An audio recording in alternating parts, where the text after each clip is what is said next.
Good morning students, all of you. आज मैं आप लोगों को दूसरा दिन रिमूव टू क्लास पढ़ा रहा हूँ, जिसमें कि देखिए पहला क्वेश्चन आपको बोर्ड पे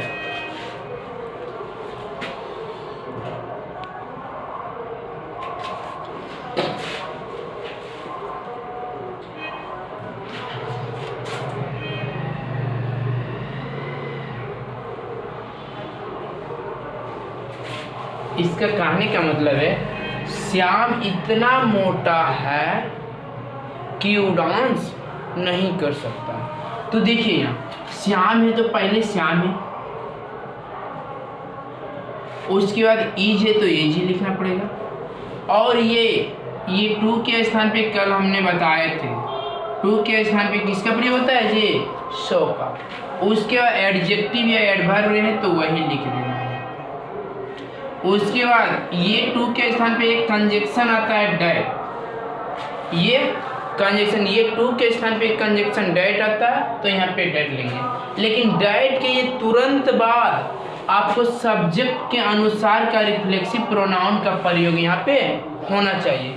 तो देखिए सब्जेक्ट में यहाँ पे क्या है? श्याम है।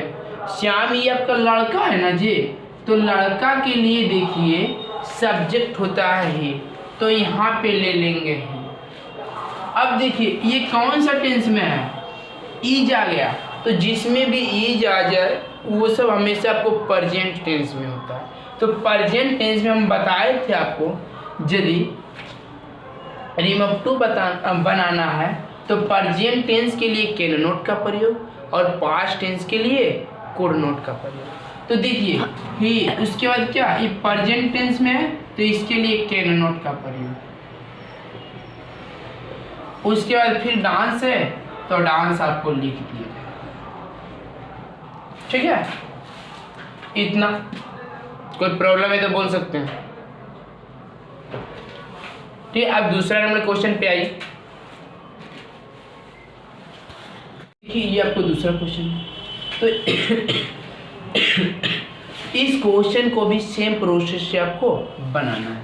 देखिए द बॉयज है, द बॉयज है तो यहाँ पर आपको क्या लिखेंगे? The boys.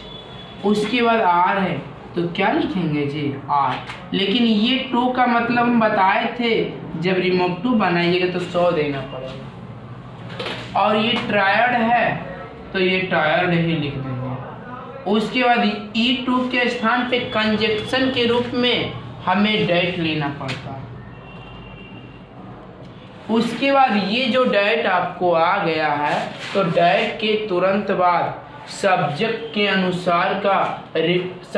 अनुसार का सब्जेक्टिव प्रोनाउन यहाँ पे प्रयोग करते हैं। तो सब्जेक्ट में आपको द बॉयज है, ये प्लूरल है तो प्लूरल के लिए सब्जेक्ट आपका क्या होता है? दे। तो यहाँ पे डैट के तुरंत बाद लिखेंगे क्या? दे। अब देखिए ये कौन सा टेंस में ईज एम आर रहता है, तो वो आपको चलाता है प्रेजेंट टेंस में। तो प्रेजेंट टेंस में कल आपको बताए थे कि प्रेजेंट टेंस रहेगा तो कैन नॉट का प्रयोग और पास्ट टेंस रहेगा तो कुड नॉट का प्रयोग। तो यहाँ पे देखिए ये प्रेजेंट टेंस है, उसके लिए कैन नॉट का प्रयोग। उसके बाद फिर वर्क है तो उसके बाद वर्क लिख दीजिए। ये आपका दूसरा क्वेश्चन, ये बिल्कुल आप समझ गए। इसके बाद अब आपको हम 4 वाला बताते हैं कि ये 2 के स्थान पे आपको 4 रहेगा तो आपको करना क्या? उसमें भी आपको कुछ भी नहीं करना है। देखिए इसी क्वेश्चन में हम 2 के स्थान पे 4 का प्रयोग करके बताते हैं।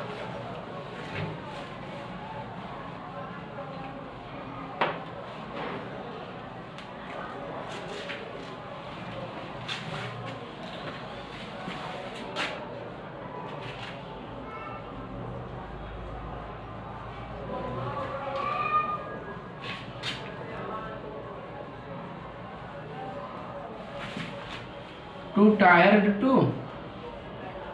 4 यहाँ पे होगा 4 वर्क। देखिए अब एक जो सिंगल टू था, टी में सिंगल वाला, उस 2 के स्थान पे आप क्या ले लिए? 4 ले। तो इसमें भी मुझे कोई परिवर्तन नहीं करना, सिर्फ थोड़ा सा परिवर्तन होता है। थोड़ा सा परिवर्तन क्या होता है जानते हैं? कैन नोट या कुड नोट के बाद सिर्फ इसमें भी लगा दिया जाता है और इसमें ज़्यादा परिवर्तन नहीं करने को मिलता है। जैसे देखिए द बॉयज है तो यहाँ पे आपको द बॉयज लिखना पड़ेगा। आर है तो आर लिखना पड़ेगा। ये टू के लिए सो का प्रयोग। टायर्ड है टायर्ड लिख देंगे।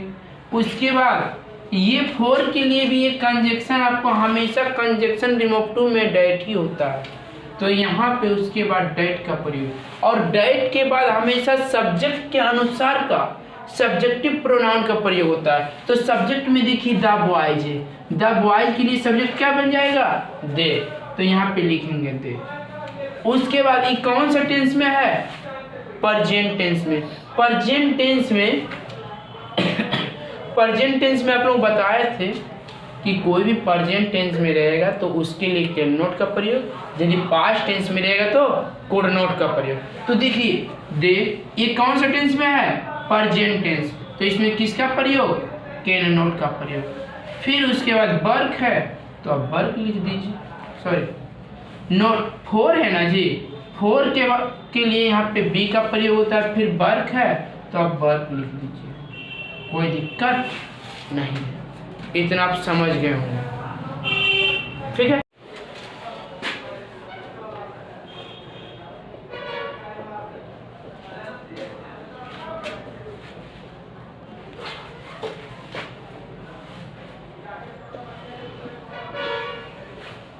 देखिए ये आपको नेक्स्ट क्वेश्चन है, ये भी आपको किसके लिए है? फोर के लिए। तो यहाँ पर देखिए समझ के बनाते हैं इसको, जैसे पहले रहेगा वैसे ही लिख देना है। ही है तो ही, इज है तो इज। अब ये टू के लिए हम बताए थे आपको सो लेना है, और फिर सो के बाद जैसे एडजेक्टिव है उसको वैसे ही लिख देना है। और इस फोर के लिए एक कंजक्शन के रूप में लेना है डैट, लेकिन इस डैट के बाद भी आपको सब्जेक्ट के अनुसार का रिफ्लेक्सिव, सब्जेक्ट के अनुसार का सब्जेक्टिव प्रोनाउन चाहिए। तो सब्जेक्ट में यहाँ पे ही है तो यहाँ पे डायरेक्ट क्या लिख देंगे? अब ये टेंस मुझे पहचानना पड़ेगा कि कौन सा टेंस में है। प्रेजेंट टेंस में रहेगा तो कैन नॉट, पास्ट टेंस में रहेगा तो कुड नॉट। तो देखिए ये ई जारी चल है, ये आपको प्रेजेंट टेंस में रहता है, तो ही कैन नॉट, और जब फोर वाला आता है तो कैन नॉट के बाद आपको बी लग जाता है, और ए रनर है तो ए रनर इसके बाद लिख लीजिएगा, ठीक है। यहाँ तक आप बिल्कुल समझ गए होंगे।